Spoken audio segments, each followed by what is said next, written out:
Utopía asediada. El grito, la mediocridad aplaza, cuando sentir es a veces condena.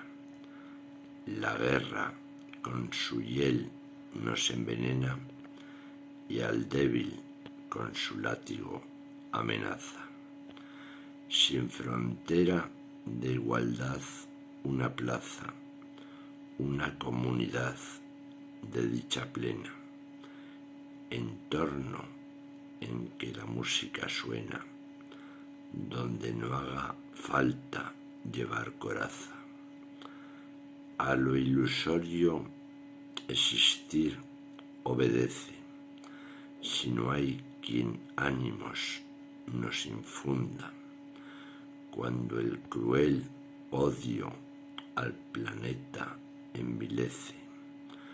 Surge a la memoria tanta tunda que pensar en el futuro entristece, mientras el poder de hiel su garra hunda.